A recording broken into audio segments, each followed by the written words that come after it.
This is how we get fat inside the mitochondria, is via carnitine. So very important, right? So if we zoom out here, we have energy out here, fat, we get it inside via the carnitine shuttle. Super important there. And then you see carbs, right? Glucose, other sugars. We go pyruvate to lactate, and we need, guess what? B vitamins. So if we're putting in lots and lots of refined processed sugar and we're insulin resistant, we can actually deplete B vitamins, and we can actually deplete a lot of magnesium and other nutrients downstream. So this is really important. Too much carbs, too much sugar, especially if you're insulin resistant and you're putting on weight due to too much carbs, that's going to be a problem, and you're going to deplete nutrients. Now, then we have proteins, amino acids. These all get converted downstream. We also need B vitamin to support that. Now, the difference is if you're eating high quality protein, guess what? You're getting good quality B vitamins in that protein. If you're doing a lot of refined processed sugar, guess what? You're not getting vitamins and nutrients with it. So carbohydrates, it's possible to eat a lot of empty carbs that are actually going to deplete your nutrient levels. Protein, not as much if it's grass-fed and organic, right? Now, really, you're taking all these nutrients, fats, carbs, and proteins, you're converting them into acetyl-CoA.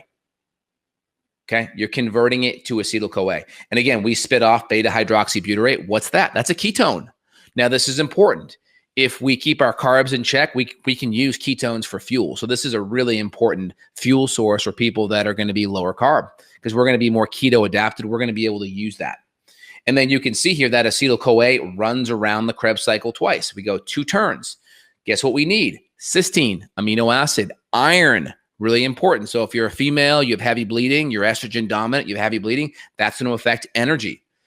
Magnesium, manganese, B vitamins, lipoic acid, magnesium, B vitamins, tyrosine, phenylalanine, aspartate, glycine, histidine, arginine, proline, glycine, valine, methionine, right? These are all amino acids over here. So we need amino acids to run these systems. We need B vitamins, we need magnesium. And then of course, once we pump these things around, here's our NADH, and then our FADH should be there somewhere as well. Let's see here, NADH, they may just be oversimplifying it, not showing it, but we have NADH here, and we should have an FADH2 coming in. This all goes right into, guess what? This is the electron transport chain and beta fatty acid oxidation right there, right? This is now hydroxymethylglutarate. This is CoQ10. This is where CoQ10 comes in, and this is where it runs through the electron transport chain and burning fat for fuel. And we generate our 36 to 38 ATP from all these 3 sources, 1, 2, and 3. And so that's what's happening in your mitochondria. And so just to kind of highlight, macronutrients, fats, protein, carbs, very important. 2, don't junk it up with all the toxins that you mentioned. And then, of course, making sure we can break down protein, make sure we're getting enough iron, making sure we're not anemic, right? All of those things kind of flow into allowing all these pathways to work optimally.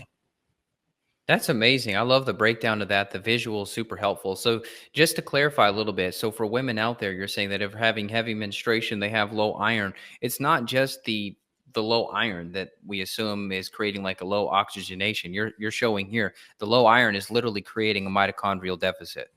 Correct. Absolutely. Because you're not getting the oxygen in, right? If we go back to here, right? Mitochondria, what do we need to get into the mitochondria? Oxygen. What's one of the big carrying capacities for oxygen in the body? Hemoglobin, and then iron affects hemoglobin and red blood cells, right? Hemoglobin is part of the red blood cell carrying capacity, and we need the iron to really keep the hemoglobin levels up so it can carry enough oxygen.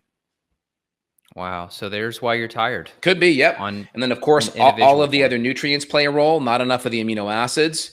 The only issue with this graph, any biochemists that are looking on, I think the only thing it's missing is really the FADH2. So all these things, they're just reducing compounds. Really, the whole goal of this Krebs cycle to run is just grabbing hydrogens. And then once we grab these hydrogens, these things get cleaved off, and then it generates ATP. What's happening there? And all these things like hydroxymethylglutarate, these are all driven through CoQ10, right? We need CoQ10 to make that happen.